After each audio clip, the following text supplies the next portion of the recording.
Hello and welcome back to another video on daily use ചെറിയ sentences. ഈ വീഡിയോയിൽ DUE എന്ന വാക്കുകൊണ്ടുള്ള സെന്റൻസുകളാണ് നമ്മൾ പഠിക്കാൻ പോകുന്നത്. ഡ്യൂ എന്നതിന് പല അർത്ഥങ്ങളുണ്ട്. അപ്പോൾ അത് എന്തൊക്കെയാണെന്ന് നമുക്കൊന്ന് നോക്കാം. So let's start.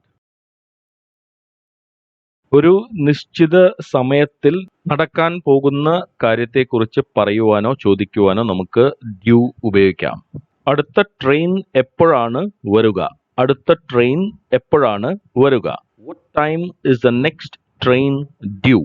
What time is the next train due? അല്ലെങ്കിൽ when is the next train due? അപ്പോ ഇതിന്റെ അർത്ഥം അടുത്ത ട്രെയിൻ എപ്പോഴാണ് വരിക എന്ന് നമ്മൾ ചോദിക്കുകയാണ്. അപ്പൊ ഡ്യൂ എന്ന് പറഞ്ഞാൽ എപ്പോഴാണ് വരുവാനിരിക്കുന്നത് എന്ന മീനിങ് ആണ് ഇവിടെ. അതേപോലെ മീറ്റിംഗ് അടുത്ത ആഴ്ച നടക്കാനിരിക്കെയാണ്. മീറ്റിംഗ് അടുത്ത ആഴ്ച നടക്കാനിരിക്കെയാണ്. The meeting is due to take place next week. The meeting is due to take place next week. Due to take place നടക്കാനിരിക്കെയാണ്. next week അടുത്ത ആഴ്ച. ഒരു കാരണത്തെക്കുറിച്ച് പറയുവാൻ നമുക്ക് ഡ്യൂ ഉപയോഗിക്കാം. സമയക്കുറവ് കാരണം എനിക്ക് വരാൻ പറ്റിയില്ല. സമയക്കുറവ് കാരണം എനിക്ക് വരാൻ പറ്റിയില്ല. Due to lack of time, I could not come. Due to lack of time, I could not come. അപ്പൊ ഇവിടെ I could not come, എനിക്ക് വരാൻ പറ്റിയില്ല. എന്താ കാരണം? Due to lack of time. lack LACK എന്ന് പറഞ്ഞാൽ ഒരു കാര്യത്തിന്റെ കുറവ്.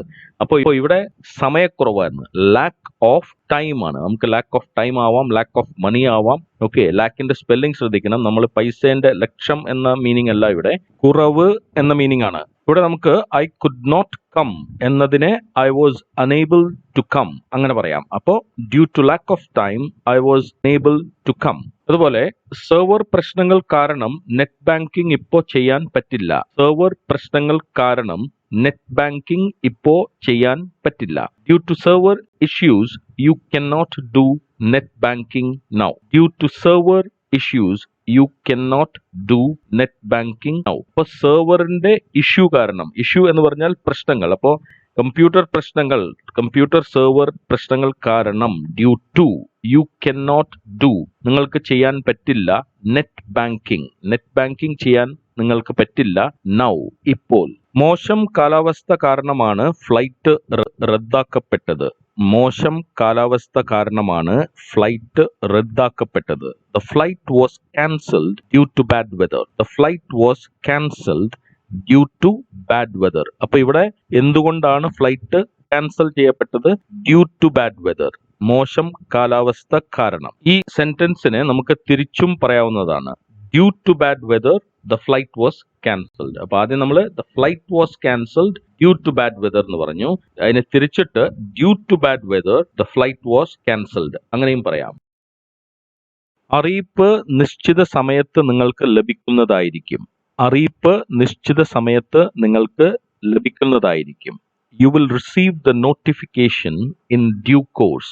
You will receive the notification in due course. ഇവിടെ നമ്മൾ ഡ്യൂ കോഴ്സ് എന്നതുകൊണ്ട് ഉദ്ദേശിക്കുന്നത് നിശ്ചിത സമയം, പറഞ്ഞു വെച്ചിട്ടുള്ള സമയപരിധിക്കുള്ളിൽ തന്നെ നിങ്ങൾക്ക് നോട്ടിഫിക്കേഷൻ, അതായത് അറിയിപ്പ് റിസീവ് ചെയ്യും, നിങ്ങൾക്ക് ലഭിക്കും. So you will receive the notification in due course, പറഞ്ഞ സമയത്തിനുള്ളിൽ നിങ്ങൾക്ക് കിട്ടുന്നതായിരിക്കും. അവർ കോൺട്രാക്ട് ഒപ്പിടുന്നതിന് തൊട്ടു മുൻപാണ് പിന്മാറിയത്. അവർ കോൺട്രാക്ട് ഒപ്പിടുന്നതിന് തൊട്ടു മുൻപാണ് പിന്മാറിയത്. They backed out just before they were due to sign the contract. They backed out just before they were due to sign the contract. Backed out എന്ന് പറഞ്ഞു കഴിഞ്ഞാൽ പിന്മാറുക. പറഞ്ഞ് തീരുമാനിച്ചൊരു കാര്യത്തിൽ നിന്ന് പിറകോട്ട് പോകുന്നതിനെയാണ് നമ്മൾ backed out എന്ന് പറയുക. അപ്പൊ ഇവിടെ കോൺട്രാക്ട് സൈൻ ചെയ്യാൻ ഇരിക്കവേ ആണ് അവർ പിന്മാറിയത്. So they backed out just before, തൊട്ട് മുൻപ്, before they were due to sign the contract. Contract sign ചെയ്യാനിരിക്കുമ്പോൾ അതിന് തൊട്ട് മുൻപായിട്ട് അവർ പിന്മാറി. എന്റെ വാടക മാസാവസാനം കൊടുക്കേണ്ടതാണ്. എന്റെ വാടക മാസാവസാനം കൊടുക്കേണ്ടതാണ് അല്ലെങ്കിൽ കൊടുക്കാനുള്ളതാണ്. അപ്പൊ ഇവിടെ നമ്മൾ ഡ്യൂ എന്നത് നമുക്കൊരു കാര്യം നിർബന്ധമായും കൊടുക്കാനുള്ളതിനെ കുറിച്ച് പറയാൻ നമുക്ക് ഡ്യൂ ഉപയോഗിക്കാം. My rent is due at the end of the month. My rent is due, അതായത് കൊടുക്കേണ്ടതാണ്. At the end of the month, മാസം അവസാനത്തിൽ എനിക്ക് റെന്റ് കൊടുക്കേണ്ടതുണ്ട്. എല്ലാ മാസവും 15-ന് നിങ്ങളുടെ EMI അടയ്ക്കേണ്ടി വരും. എല്ലാ മാസവും 15-ന് നിങ്ങളുടെ EMI അടയ്ക്കേണ്ടി വരും, അല്ലെങ്കിൽ അടയ്ക്കാനുള്ളതാണ്. Your EMI will be due on 15th of every month. Your EMI will be due on the 15th of every month. എനിക്ക് അടുത്ത മാസം ഒരു പ്രൊമോഷൻ വരാനിരിക്കുകയാണ്. അല്ലെങ്കിൽ എനിക്ക് കിട്ടാനിരിക്കുകയാണ്. I am due for a promotion next month. I am due for a promotion next month.